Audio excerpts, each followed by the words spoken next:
Alright guys, how's it going? We're going to talk a little bit about blocking and what it takes to get the job done properly.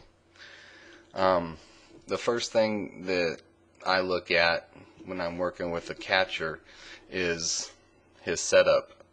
I got a couple different stances. You got a receiving stance where you don't have to do anything except worry about catching the ball and making it look good.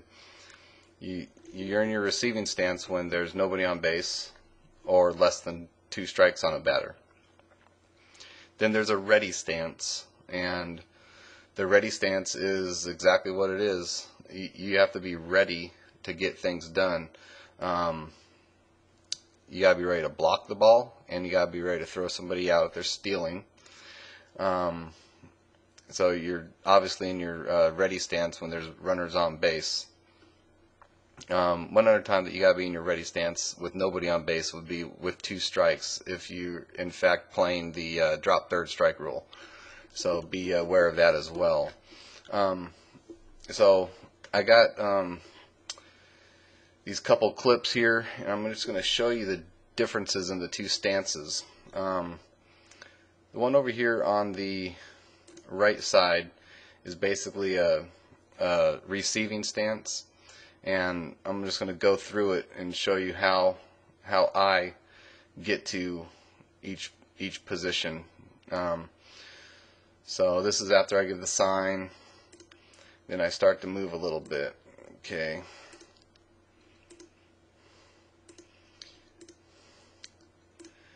And right here you'll notice how low my butt is.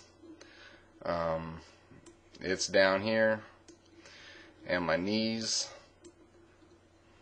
are up here. Okay, this is a receiving stance. I'm not worried about anything except catching the ball here. Okay, and then over here on the left hand side I have a ready stance coming, and here's how I get to my ready stance. It's more of a hop. So here we go.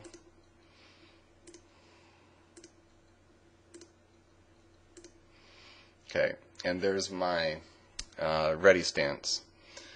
Notice the butt is a lot closer to the level of the knees.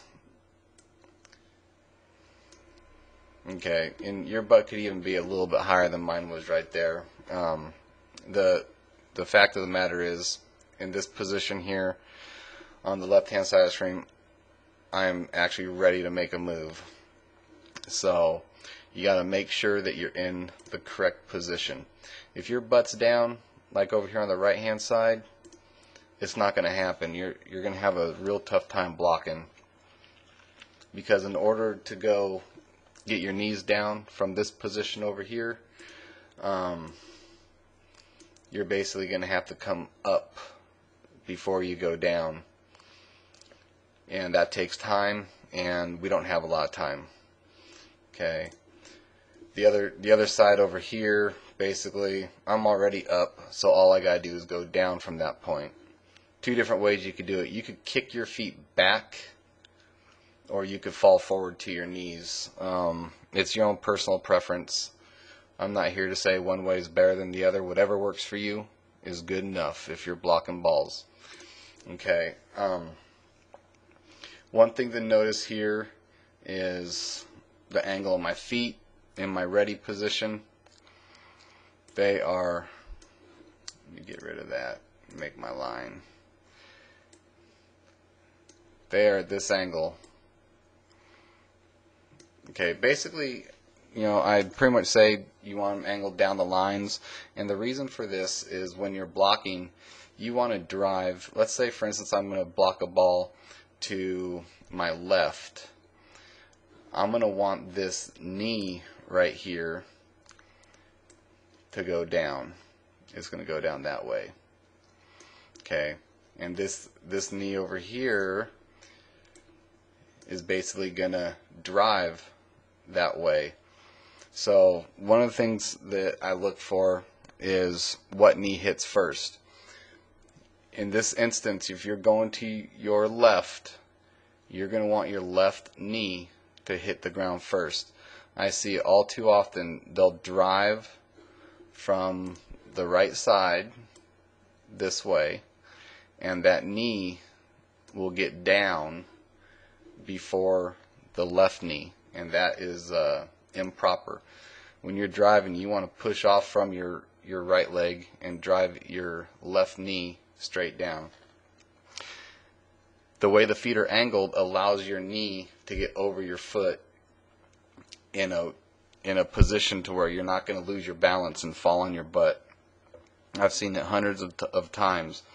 If you get your feet too square to where your feet are lined up kind of like this, if you drive to the side, you're going to lose your balance, and we definitely don't want that. Okay, so this is a no-no. We do not want our feet in the position where they're going straight back towards the pitcher. That would be wrong. Okay, moving on. From this position, when you're in this ready stance, we are going to 100% be mentally prepared to go down to block a ball. The more times you catch your pitcher, you'll get to know his pitches, how they break, and all that information is very valuable. Most of the time, they're just not going to throw fastballs in the dirt. If you're at a younger group, it may happen. This is for the coaches. It's very hard to expect your catcher to block a fastball. It's just, it's not something that he even wants to get mentally prepared for, because you actually start making a move to go down a little bit, and then if the ball doesn't hit the dirt, you're going to look kind of goofy when you're catching it. So, don't have these expectations of blocking every single pitch. If there's nobody on base and you're in your receiving position, don't expect them to block it. I don't. But if there's somebody on base and you're in your ready position, by all means, you got to block the balls that are in the dirt, with the exception of the fastball. If you can block the fastball, fine. If you can't, that's fine as well. It's just hard to anticipate a fastball in the dirt. But any breaking ball, changeup, slider, whatever, knuckleball, if it's in the dirt, you got to be down blocking. Now, I'm going to take this to a clip here. Where I'm actually, let me get this over, where I'm actually going to be blocking a ball, and it's not that hard to do, but you got to have the right frame of mind. Okay, this is what you're going to look for. The first move when you're going to be blocking a ball in the dirt, and I'm playing this slow, is notice what happens as a pitch starts coming. My hands start to lead the way. My hands will actually get down first. Okay? And then on this particular one, I didn't throw my feet back, I kind of fell forward. But notice I got down there in time. Ball hit me right where I want it to, right in the middle of the chest, and it bounces back right down in front of me. Okay, I see one little flaw here. I'll circle it for you. This hand right here, notice that the palm of my hand's exposed. You're going to want that a little bit deeper. You're just risking getting a bruise on your hand. You don't want that, because your muscles tighten up and it's hard to grip a ball and throw it. If you get hit on the arm, it hurts. However, you can still throw a ball. So make sure you get that hand buried a little bit better than I did there. But again, if you block it and everything works, good for you. That's cool.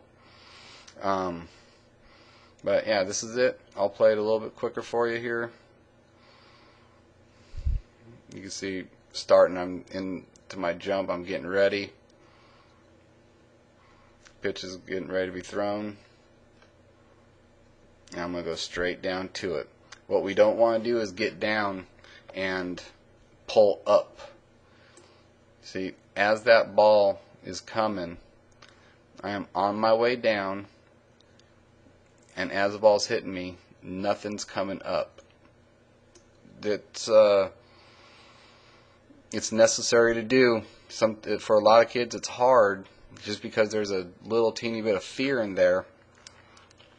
But guess what? We got to overcome that fear. There's no room for fear when you're catching. It's part of the job description. You're going to get bumps and bruises, and we need to smother that ball. We need to be down on it.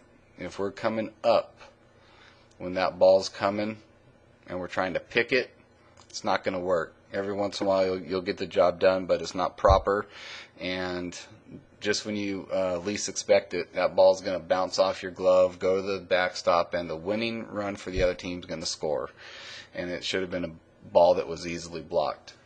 That's all I have for you with blocking.